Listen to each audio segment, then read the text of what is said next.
Hello everyone, नमस्कार। स्वागत छ हजुरहरूलाई मेरो च्यानल अन्जनाज नेपाली किचनमा। आज चाहिँ मैले हजुरहरूको लागि सोयाबिनको फ्राई राइस लिएर आएकी छु। एकदमै सजिलो तरिकाले एकदमै छिटो र एकदमै मिठो बन्ने फ्राई राइस हो यो सोयाबिनको।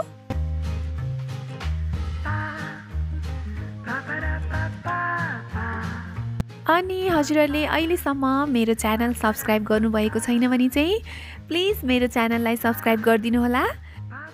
एकदमै मिठो सोयाबिनको फ्राई राइस बनाउनको लागि चाहिँ यो भिडियो हजुरहरूले पुरै हेर्नुपर्ने हुन्छ है। फ्राई राइस बनाउनको लागि मैले यहाँ लिएको छु सोयाबिन, त्यसपछि ब्रोकाउली, अनि गाजर, अनि लसुनको पात, त्यसपछि प्याजलाई मसिनो गरी काट्ने लसुन, अनि भिन्डी खुर्सानी मसिनो गरेर काटेर राखेको छु। अब सोयाबिनलाई बोइल गर्दैछु। मैले तातो पानीमा नुन राखेँ, सोयाबिनलाई हालेँ। एकैछिन उम्लिन दिने सोयाबिनलाई।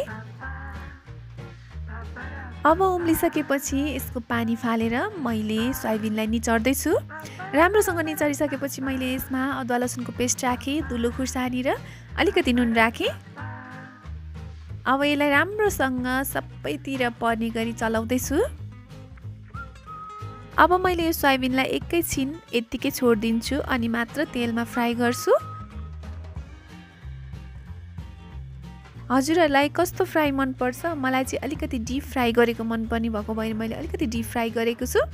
थोरै फ्राई गरेर निकाल्नु भए पनि हुन्छ, अलिकति डिप फ्राई गरेर निकाल्नु भए पनि हुन्छ। हजुरहरूलाई जस्तो इच्छा लाग्छ त्यस्तै गर्न सक्नुहुन्छ। सोयाबिन फ्राई गरेर रेडी भयो। अब मैले एउटा प्यानमा तेल राखेँ। तेलमा मैले लसुन हालेँ।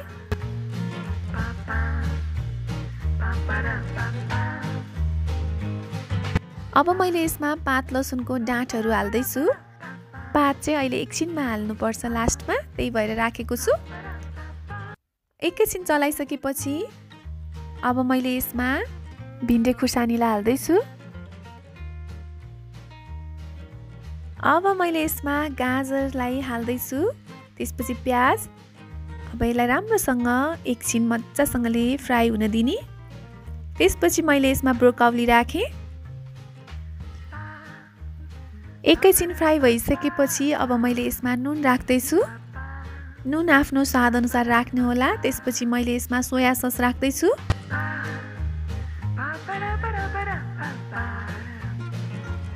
अब सोया सस राखिसकेपछि मैले यसमा थोरै भेनिगर पनि राखेको छु।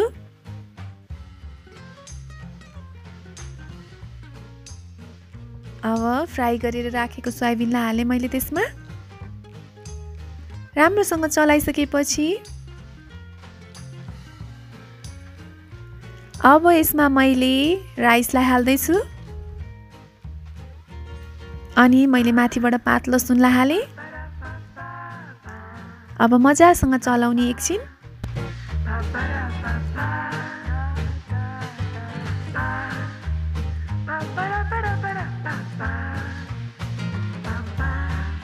अब एउटा कुरा भन्दैछु म हजुरहरूलाई, फ्राई राइस मिठो बनाउनको लागि चाहिँ हजुरहरूले 1 चम्चा बटर हालिदिनु होला। एकदमै टेस्टी बन्छ फ्राई राइस।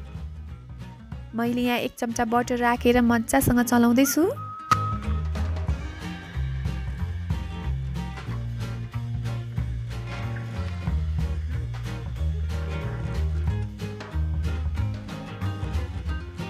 अब लगभग हाम्रो फ्राई राइस चाहिँ रेडी भयो।